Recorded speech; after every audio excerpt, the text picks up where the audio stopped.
यूहन्ना की इंजील। दूसरा बाब। काना गलील में शादी। फिर तीसरे दिन काना गलील में एक शादी हुई और यीशु की मां वहां थी, और यीशु और उसके शागिर्दों की भी उस शादी में दावत थी। और जब मैं हो चुकी तो यीशु की मां ने उससे कहा कि उनके पास मैं नहीं रही। यीशु ने उससे कहा, ऐ औरत, मुझे तुझसे क्या काम है? अभी मेरा वक्त नहीं आया।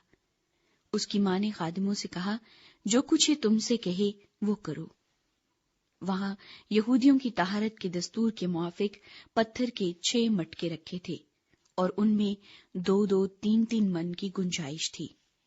यीशु ने उनसे कहा, मटकों में पानी भर दो। बस उन्होंने उनको लबालब भर दिया। फिर उसने उनसे कहा, अब निकाल कर मेरे मजलिस के पास ले जाओ। बस वो ले गए।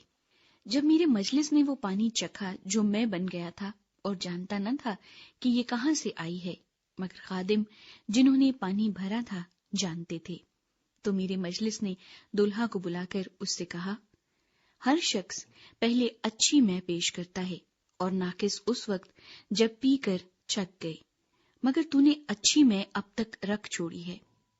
ये पहला मौजज़ा यीशु ने काना गलील में दिखाकर अपना जलाल जाहिर किया और उसके शागिर्द उस पर ईमान लाए।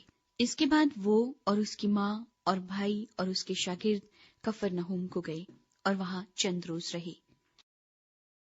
हैकल में दाखला।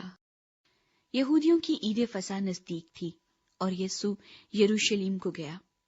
उसने हैकल में बैल और भेड़ और कबूतर बेचने वालों को और सराफों को बैठे पाया और रस्सियों का कोड़ा बनाकर सबको यानी भेड़ों और बैलों को हैकल से निकाल दिया और सराफों की नकदी बिखेर दी और उनके तख्ते उलट दिए और कबूतर फरोशों से कहा, इनको यहां से ले जाओ, मेरे बाप के घर को तिजारत का घर न बनाओ।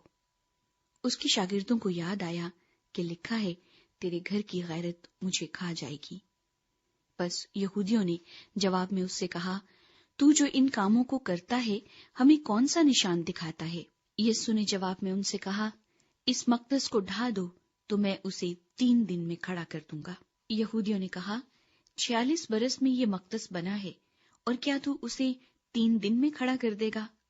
मगर उसने अपने बदन के मकदस की बाबत कहा था।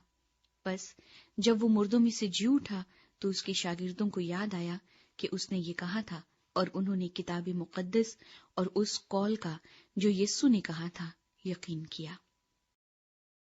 आलमुल गैब। जब वो यरूशलेम में फसह के वक्त ईद में था तो बहुत से लोग उन मौजज़ों को देखकर जो वो दिखाता था उसके नाम पर ईमान लाए, लेकिन यीशु अपनी निस्बत उन पर एतबार न करता था, इसलिए कि वो सबको जानता था और इसकी हाजत न रखता था कि कोई इंसान के हक में गवाही दे, क्योंकि वो आप जानता था कि इंसान के दिल में क्या क्या है।